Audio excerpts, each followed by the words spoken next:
el supuesto de intención para dar sentido a nuestras acciones.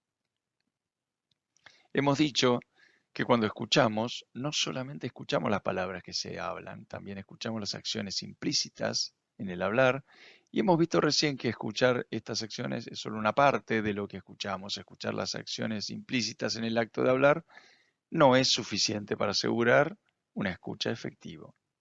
¿Qué falta? ¿Qué más incluye el escuchar? Y cada vez que escuchamos una acción, normalmente nos hacemos dos preguntas básicas. La primera es, ¿para qué está la persona ejecutando esa acción? La segunda es, ¿cuáles son las consecuencias de esa acción?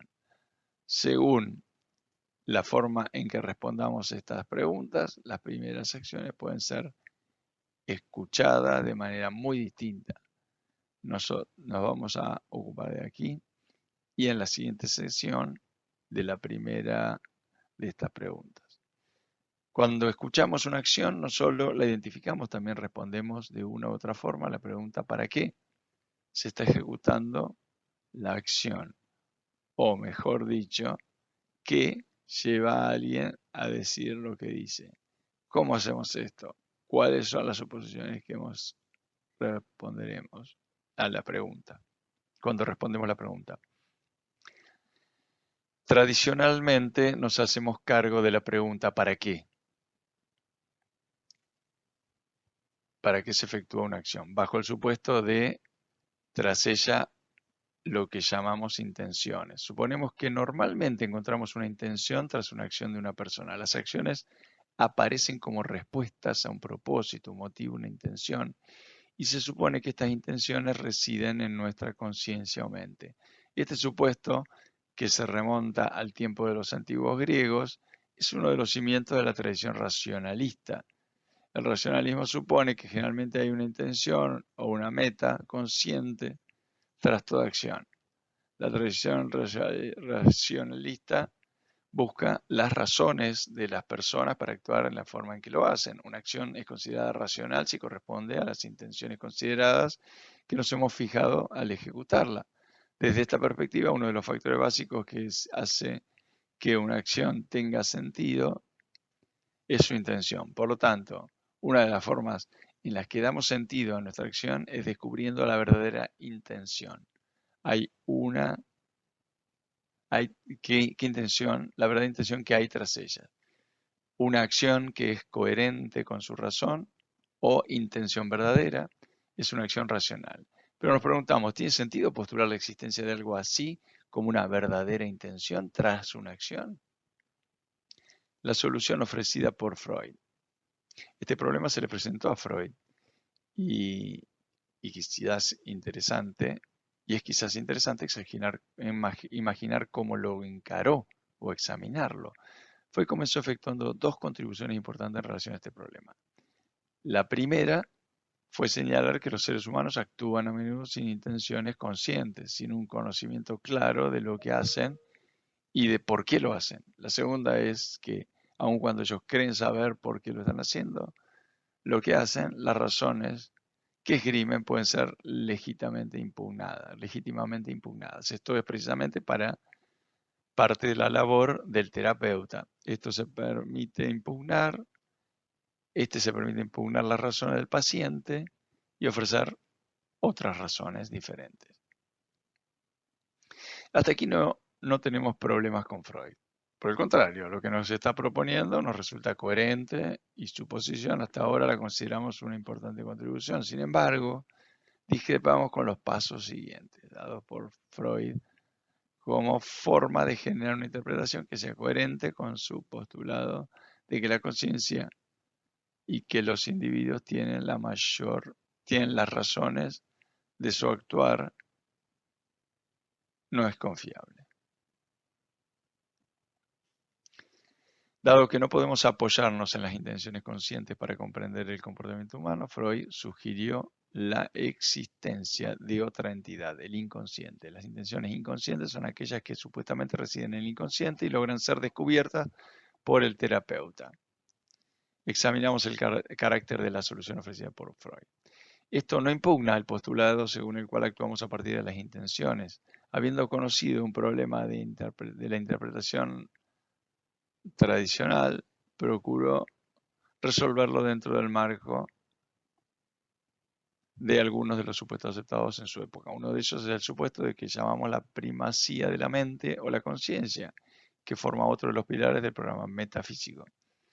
Como consecuencia, Sigmund Freud no es capaz de explicar alguna de nuestras acciones, no hay más que suponer que tiene que servir a otra comunidad o algo similar, de rango similar al de la conciencia, pero diferente de ella por cuanto no se asocia a los fenómenos conscientes. Que mejor entonces que suponer la existencia de una especie de otra mente con la diferencia de que ésta no es consistente. Ahora, en vez de una mente, sucede que tenemos dos, una consciente y otra inconsciente. Con ello nos mantenemos dentro de la tradición que utiliza la mente como principio explicativo de la acción humana. Con esta solución no hay tampoco necesidad de cuestionar el marco interpretativo del cual tradicionalmente se ha nutrido nuestro concepto de intención. En vez de cuestionar el concepto de intención, Freud lo expande. Postula que además de nuestras intenciones conscientes, tenemos también intenciones inconscientes. No coincidimos con la solución ofrecida por Freud a este problema. Cuestionamiento del concepto de intención. Uno de los problemas del supuesto de intenciones es que implica partir cada acción en dos, la acción misma y la acción que nos lleva a actuar, puesto que la acción que, puesto que la acción que nos lleva a actuar es una acción en sí misma y puede dividirse en dos nuevamente. La acción que nos lleva a actuar por sí misma y la acción que nos lleva a la acción, que nos lleva a actuar. Y así sucesivamente en regresión infinita. Al producirse así, también se divide en dos a la persona que actúa. La persona revelada por las acciones que realiza y la persona que supuestamente está decidiéndose a actuar. Y entramos nuevamente en una regresión infinita, ya que el decidirse a actuar es en sí mismo una acción que supuestamente alguien hace. Esto se conoce como la falacia del homunculus, palabra del latín que quiere decir pequeño hombrecito, y en que suponemos que tras cada persona hay otra persona manejando el timón. La idea de que cada acción implica un yo que la hace, ser similar a aquella que sostiene que cada vez que veamos una flecha volando, debe haber un arquero que la disparó. Si hay una acción, suponemos que un agente o una persona, el arquero la hizo. La humanidad ha estado atrapada en ese supuesto desde hace mucho tiempo. Si algo sucedía, suponíamos que había por necesidad alguien que hizo que eso ocurriera, la lluvia, los truenos, las enfermedades y su preocupación, las cosechas, aún ganarse a la lotería, eran todas acciones ejecutadas por individuos, gran parte de los dioses que los seres humanos han tenido en su vida, en el curso de la historia, fueron inventados a partir de este supuesto. Separar la acción de la persona, el yo, puede haberse originado en la forma en que hablamos. Normalmente decimos yo escribí esta carta o yo acepto esta oferta, anotando un yo tras la acción para escribir la carta o aceptar la oferta. Las limitaciones de nuestro lenguaje a menudo ocasionan problemas filosóficos altamente sofisticados. Es interesante observar que una de las fortalezas del pensamiento científico es que desde sus comienzos se liberó del supuesto de que hay una persona creando fenómenos. Se cuenta la anécdota de que algún tiempo después de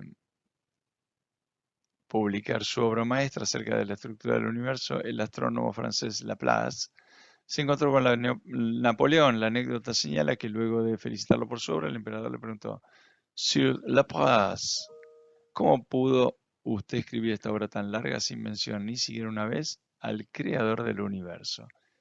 Y lo que Laplace contestó: Sire, je n'ai pas au besoin de cette hypothèse. Majestad, no tuve necesidad de la hipótesis. Friedrich Nietzsche fue nuevamente uno de los primeros pensadores en observar el hecho de que realizamos esta extraña operación de separación que hemos descrito arriba. El lenguaje entiende y malentiende que todo hacer está condicionado por un agente, por un sujeto, del mismo modo que el pueblo separa que el pueblo separa el rayo de su resplandor y concibe al segundo como un hacer, como una acción de un sujeto que se llama rayo. Pero tal sustrato no existe. No hay ningún ser detrás del hacer, del actuar, del devenir, del agente que ha sido ficticiamente añadido al hacer.